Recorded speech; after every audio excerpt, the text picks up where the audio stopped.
Good evening friends. आज हम second topic करेंगे हंगेरियन मेथड का। जो हमने लास्ट क्लास करी थी उसमें क्या था कि सेकेंड स्टेप पे ही आंसर आ गया था। कई बार ऐसा होता है कि सेम ही स्टेज पे आंसर नहीं आता, उसके लिए फर्दर स्टेप फॉलो करने पड़ते हैं। तो इसमें जो बेसिकली हम रिवाइज कर लेंगे असाइनमेंट को सॉल्व करने के लिए बेसिकली कौन कौन से स्टेप हैं और हमें क्या क्या करना है। सबसे पहले तो हमारे पास जो कंडीशन है वो m is equal to n होना चाहिए, मतलब कि number of rows equal to number of column होना चाहिए। अगर m not equal to n है तो हमने क्या इंट्रोड्यूस करनी है, डमी डमी रो या कॉलम इंट्रोड्यूस किया जाएगा अकॉर्डिंगली। मान लीजिए कि अगर रो वाली साइड कम है तो डमी रो इंट्रोड्यूस होगी, अगर कॉलम वाली साइड कम है तो कॉलम इंट्रोड्यूस होंगे। तो स्टेप फर्स्ट में क्या करना होता है, सिलेक्ट द रो मिनिमा। हर एक रो में से मिनिमम एलिमेंट सेलेक्ट करना है, उसमें से उस रो को सब्सट्रैक्ट कर देना है। सेकेंड स्टेप क्या है, सिलेक्ट द कॉलम मिनिमा। और सेकंड स्टेप में क्या करना है, जो न्यू मैट्रिक्स फॉर्मुलेट होगा उसमें से कॉलम में से मिनिमम एलिमेंट सेलेक्ट करके उसको डिडक्शन दे देनी है। थर्ड में क्या है कि एलोकेशन करनी, जीरोस के ऊपर असाइनमेंट को एलोकेट करना। अगर उस स्टेज पे असाइनमेंट एलोकेट नहीं होती है तो इंटरसेक्शन पॉइंट पे जो मिनिमम एलिमेंट है उसकी एडिशन की जाती है। अब हम मैट्रिक्स देख लेते हैं। हमारे पास मैट्रिक्स कैसे है, इसमें मिनिमम और मैक्सिमम दोनों तरह के क्वेश्चंस होते हैं। मैक्सिमाइजेशन का कंसेप्ट कहाँ पे एप्लीकेबल होता है, मैक्सिमाइजेशन का जो कंसेप्ट है वो या तो प्रॉफिट वाले केस में या फिर सेल्स वाले केस में एप्लीकेबल होगा। बाकी सब में जो मैट्रिक्स रहेगा वो आपका बिल्कुल ही सिंपल रहेगा। जो मैट्रिक्स है ये 5x5 का मैट्रिक्स है। इसमें से जो साइड है ABCDE ये रो है, LMNOP ये कॉलम है। अब हम देख लेंगे number of rows equal to number of column है। पहले बात तो 5 रोज और 5 ही कॉलम है, तो हमारी जो फर्स्ट कंडीशन है m is equal to n की कंडीशन सेटिस्फाइड हो रही है। अब हमने क्या करना है, इस मैट्रिक्स में से रो वाले में से सब में से मिनिमम एलिमेंट सेलेक्ट करना है। तो फर्स्ट रो में से मिनिमम क्या है 4, सेकेंड रो में से 5, थर्ड रो में से 9, फोर्थ रो में से 6 है, 6 यहाँ पे भी है, 6 यहाँ पे भी है, और फिफ्थ रो में 11 है मिनिमम, तो 11 यहाँ पे भी है, यहाँ पे भी और यहाँ पे भी है। अब हमने रो में से एलिमेंट जो है मिनिमम को माइनस कर देना है, रो मिनिमा एप्लीकेबल करना है।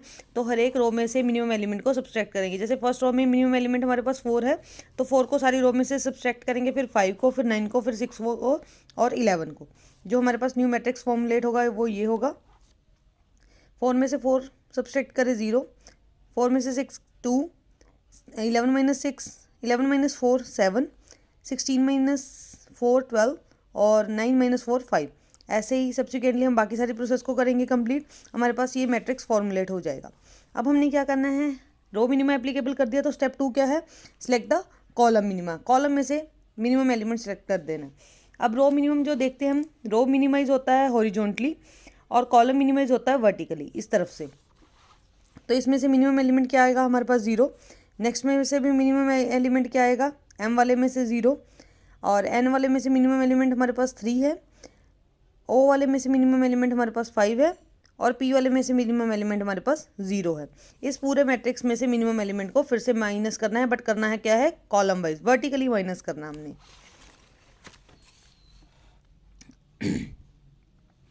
हमारे पास जो न्यू एलिमेंट फॉर्मुलेट हुआ है या न्यू मैट्रिक्स फॉर्मुलेट हुआ है वो ये हुआ है।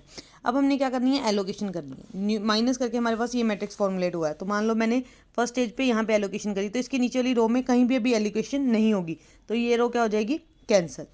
अब सेकेंड देखिए, बी वाली रो में कहाँ पे है, मिनिमम एलिमेंट नहीं है, लीव कर दीजिए। सी वाली रो में मिनिमम एलिमेंट नहीं है, लीव कर दीजिए। डी वाली में मिनिमम एलिमेंट है, मैंने यहाँ पे एलोकेशन करी है, तो इसके सामने वाली साइड और इसके नीचे वाली साइड एलोकेशन नहीं होगी। और फिर नीचे वाले में ई वाली में यहाँ पे एलोकेशन करी तो इसके नीचे भी यहाँ पे एलोकेशन नहीं होगी। अब हमने जब इंटरसेक्शन करना है या पॉइंट को कैंसिल करना तो ऐसे लाइंस कैंसिल करनी है कि मैक्सिमम 0 कैंसिल हो जाए।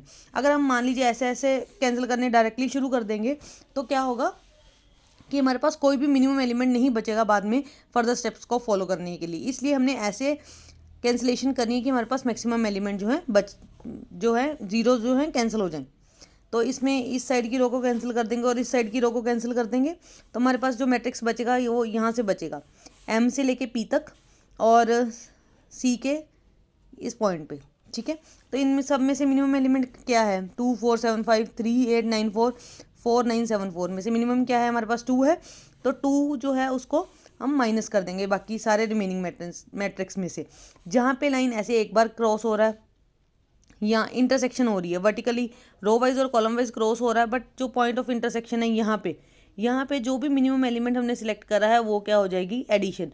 और बाकी जो लाइंस हैं जहाँ पे ये पॉइंट ऐसे कट कर रहे हैं वो उस पर नो चेंज आएगा, ठीक है, उसमें जगह पे हमने कोई भी चेंज नहीं करना। अब मान लीजिए हमने मिनिमम एलिमेंट 2 सिलेक्ट करा था, 2 में से हमने ये सारा मैट्रिक्स को दोबारा से माइनस करना शुरू करा। अब देखिए आपने पॉइंट ऑफ इंटरसेक्शन कहाँ पे देखा था, इसमें यहाँ पे ना डी के एल वाले पार्ट में और ई के एल वाले पार्ट में, तो इंटरसेक्शन पॉइंट पे 2 की वैल्यू जो है वो एडिशन हो जाएगी। बाकी सारे मैट्रिक्स को हमने माइनस कर देना है। जहाँ पे सिंगल रो थी कटिंग में वहाँ पे कोई भी चेंज नहीं आएगा। अब जो हमारे पास फिगर फॉर्मुलेट हुई है, मैट्रिक्स फॉर्मुलेट हुआ है माइनस करने के बाद ये रहा है। मान लीजिए मैंने यहाँ पे 0 को एलोकेशन करी तो यहाँ पे 0 और यहाँ पे 0 कहीं भी एलोकेट नहीं होगी, तो फिर से ये वाली रो कैंसिल हो जाएगी। अब देखिए सेकेंड, अब सेकेंड वाले में यहीं पे 0 थी, थर्ड वाले में भी यहीं पे 0 थी, नहीं होगा था। फोर्थ वाले में यहाँ पे मैंने एलोकेशन कर दिया, उसके सामने वाली सारी जीरोस कैंसिल होगी और उसके नीचे वाले भी, यहाँ पे कोई भी एलोकेशन नहीं होगी। और ई वाले में मेरे पास ये वाली 0 बचती थी जहाँ पे मैंने एलोकेशन कर दी। अब मैं फिर से कैंसिलेशन करूँगी, यहाँ पे भी एलोकेशन नहीं होगी और यहाँ पे भी एलोकेशन नहीं होगी और एक यहाँ पे भी, क्योंकि 0 हम चाहें तो ऐसे भी काट सकते हैं, हम चाहें तो ऐसे भी काट सकते हैं, कोई दिक्कत नहीं है उसमें। अब हमारे पास मिनिमम एलिमेंट क्या बच गया, 1। अब 1 भी इंटरसेक्शन पॉइंट पे ऐड हो जाएगा, बाकी सारे पॉइंट्स पे सब्सट्रैक्ट हो जाएगा। अब मेरे पास मैट्रिक्स, लास्ट में मैट्रिक्स मेरे पास ये बच रहा है, क्योंकि अब देखिए मैंने रो मिनिमाइज़ करा, कॉलम मिनिमाइज़ करा, कॉलम मिनिमाइज़ के बाद इंटरसेक्शन हुआ, माइनस हुआ, फिर भी आंसर नहीं आया हमारे पास, प्रॉब्लम एलोकेट नहीं हुई। समटाइम्स ऐसा होता है कि एलोकेशन करने के बाद भी जो हमारे पास है रो और कॉलम के रिस्पेक्टिव हमारे पास एलोकेशंस नहीं बन पाती हैं, तो हमें ये प्रोसेस को फर्दर करना पड़ता है तब तक जब तक कि हर एक रो और कॉलम के कॉरस्पॉन्डेंस एक 0 ना आ जाए।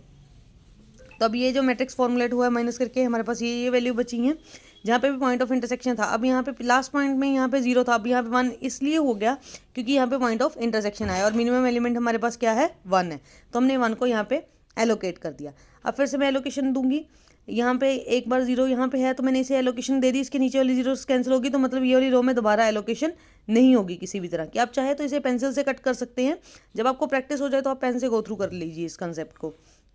अब देखिए सेकंड वाले में यहाँ पे मैंने 0 एलोकेट कर दिया, तो यहाँ पे भी 0 एलोकेशन नहीं होगी, थर्ड और इसके नीचे वाले में भी नहीं होगी। थर्ड में फिर से हमारे पास नहीं आया कुछ, फोर्थ में मेरे पास आ गया, फिफ्थ में आ गया।